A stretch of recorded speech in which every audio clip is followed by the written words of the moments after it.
Welcome to bakingmad.com. Today I'm going to show you how to make a rich and delicious chocolate and raspberry tart.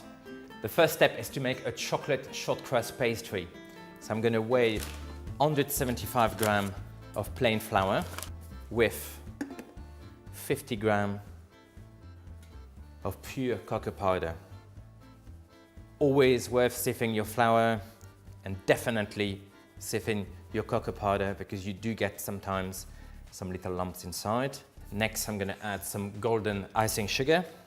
And for this, I need 50 grams.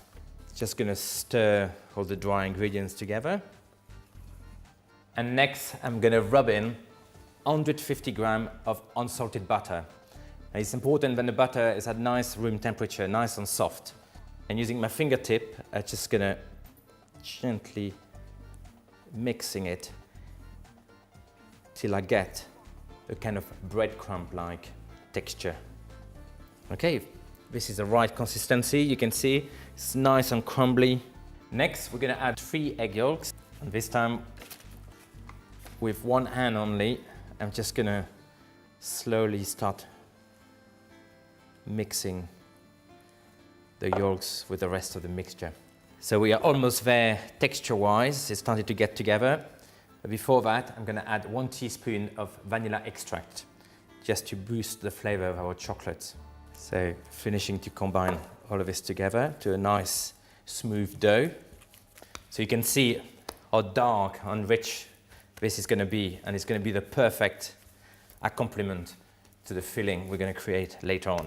This pastry now needs to rest for at least half an hour in the fridge before we can start rolling it.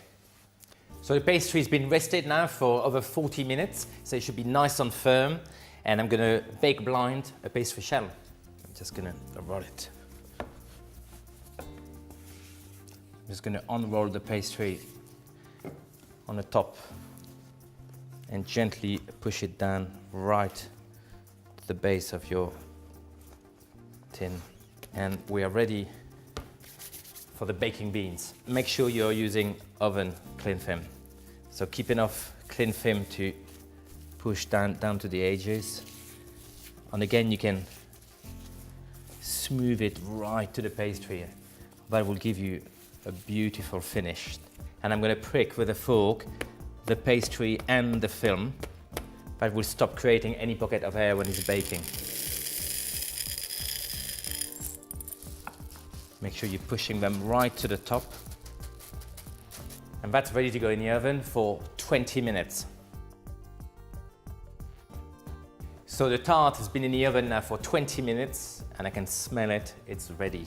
So while our tart base is cooling down, let's make the gorgeous filling, a rich chocolate ganache.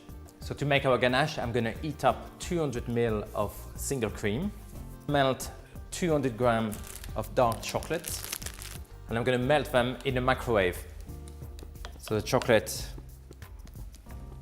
is melted, nice and smooth and glossy. And I'm going to add to it the hot cream, a little bit at a time.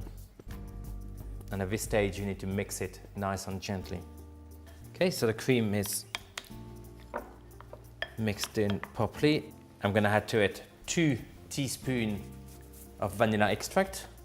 Great combination, chocolate and vanilla together. Always worth adding the vanilla right at the end of the recipe so you get the full flavor. And now that my ganache is warm and not too hot, I'm going to put in 75 grams of soft unsalted butter. Okay, so that's it. That's all done. I'm going to keep that aside and I'm going to take my pastry shell, which is now completely cooled down. I'm going to remove the baking beans. So the next step is to fill it with some fresh raspberries.